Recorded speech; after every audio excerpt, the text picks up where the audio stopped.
Yashoda ambulance యశోదకి వచ్చింది దిగిళ్ళు.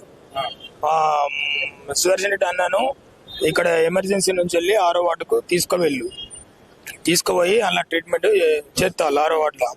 నిన్నటి బట్టి మేము ఇక్కడనే ఉన్నాం.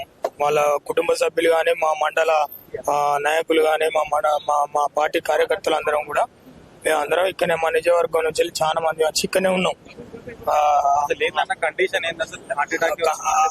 హార్ట్ అటాక్ కాదు, హార్ట్ మంచిగానే పనిచేస్తుంది. అన్న మంచిగానే ఉన్నది. లంగ్స్ ఇన్ఫెక్షన్, దీంట్లో కొద్దిగా బ్లాక్ ఉండి బ్రెయిన్ కు కొద్దిగా గాలి అందకపోవడం, కొద్దిగా ఇక్కడ బ్లడ్ ఆగింది అన్నట్టుగా ఉన్నది. ట్రీట్మెంట్ జరుగుతుంది. కాకపోతే అది ఈ లంగ్స్ అనేది అయిపోతే ఈ గాలి పోవడం వలన ఆయన చూడడం మాట్లాడడం జరుగుతుందని కూడా అక్కడ మన పైన మన వారి కుటుంబ సభ్యుల కాడ కూడా ఆ పైన బెడ్ మీద ఉన్నది. ఎవరికి అలాట్మెంట్ లేదు. వారి కుటుంబ సభ్యుల కాడనే మా డాక్టర్ చెప్పింది అది కొద్దిగా ట్రీట్మెంట్ జరుగుతుంది కాబట్టి. ఏం చెప్తున్నారు కుటుంబ డాక్టర్లు ఏం చెప్తారంటే ఇది లంగ్స్ ఇన్ఫెక్షన్ కాబట్టి కొద్దిగా బ్రెయిన్ కు గాలిపోక కొద్దిగా ఇట్లా ఉన్నది. తర్వాత ఇది అయిపోతూనే మాట్లాడచ్చు. ఈ గాలి అందడం వల్ల రక్తం కూడా నడవచ్చు. బ్రెయిన్ స్ట్రోక్, ఇది స్ట్రోక్ గుండె స్ట్రోక్ అయితే కాదు అని చెప్పి.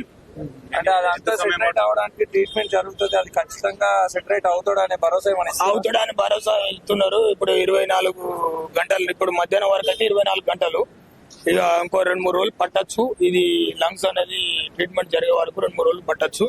ఏం కాదని చెప్పి డాక్టర్లు ఇవాళ ఉదయం కూడా అదే మాట చెప్పి. మామూలుగా ఇన్ని గంటలు గడిస్తే చెప్పలేమంటారు కదా, గంటలు టైం పడుతుంది అని చెప్పి. గంటలు అని అనలే, వాళ్ళకు అడ్మిషన్ అయిన కాడ నుంచి వెళ్ళి ఒక ఇప్పుడు 48 గంటలు ఇట్లా 24 ఇట్లా అనేది వాళ్ళు చెప్తున్నారంట దీని ట్రీట్మెంట్ బట్టి. అట్లా ఇప్పుడు వరకు ఎవరెవరు వచ్చి పరామర్శించారు ఇక్కడ? అసలు ఎవరెవరు?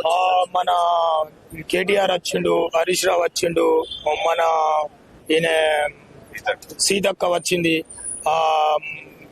ఈయన వచ్చిండు, మన నరేందర్ రెడ్డి, నరేందర్ రెడ్డి, రేవి ప్రకాష్ రెడ్డి, మిగతా మాలత్ కవిత, బండ ప్రకాష్, మన సత్యవతి రాథోడు.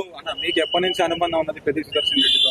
ఎట్లా ఉండేది? మా సొంత విలేజ్ రేలకుంట, మా అన్నది నల్లబెల్లి విలేజ్, మా మండల్. నేను దాదాపు ఒక 10-15 ఏళ్ల బట్టి అన్నకు మాకు పార్టీ పరంగా ఉద్యమం నుంచి వెళ్ళి మేము ఉన్నాం అన్నట్టు అన్నకు వెన్నుతోడుగా. కాబట్టి అన్న ఎమ్మెల్యే గెలిచిండు. అప్పటి సంది కూడా మేము అన్నతోనే ఉన్నాం. ఈసారి అన్న ఇక ఈ ఎలక్షన్లలో మాజీ ఎమ్మెల్యేగా ఉన్నాడు కాబట్టి ఇప్పుడు ఇక ఇది మొన్న ఇంత ముందుకు ఇట్లాంటిది ఏమన్నా ప్రాబ్లం వచ్చిందా?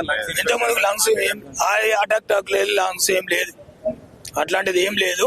ఎప్పుడు కూడా అడ్మిషన్లు లేవు ఆయన ఇక్కడ కూడా. అటలు మటను, మాంసము, కోడిగుడు కూడా తినడు. ఓన్లీ వెజిటేబులే, ఓన్లీ కూరగాయల భోజనమే. ఆయనకు ఎలాంటిది అట్లాంటి ఏం లేవు అలవాట్లు. సిగరెట్ హాస్పిటలైజ్ కాలేదు, ఏం లేదు. నార్మల్ గా ఏమన్నా సర్ది చేసింది, జ్వరం వచ్చింది అని అంటే ఇంజెక్షన్ ట్రీట్మెంట్ గా చూసుకునేది. కరోనా టైంలోనే మా నర్సంపేట రోగులకు పరవశించి కూడా తిరిగిండు అన్న. అంటే ఎంత మంది వచ్చారు నర్సంపేట నుంచి? మేము నర్సంపేట నుంచి దాదాపు ఒక 200-300 మంది నిన్ననే ఇక్కడ చేరుకొని ఇక్కడనే ఉన్నాము. ఇప్పటి వరకు మా నర్సంపేట నుంచి వెళ్ళి కూడా ఇంకా వస్తాళ్ళు. అయితే ఇక్కడ సమాచారం ఏంటంటే ఇక విఐపీలు వచ్చేటలో మా లాంటి వాళ్ళని కొద్దిగా లోపలికి అనుమతి లేదు. మేము కొద్దిగా ముఖ్యంగా పరిచయంగా దగ్గర ఉన్నోళ్ళమే పోయి వస్తాను అన్నట్టు. సో వాళ్ళ సతీమణి గారి వాళ్ళ పిల్లలు గారు మాట్లాడుతున్నారు.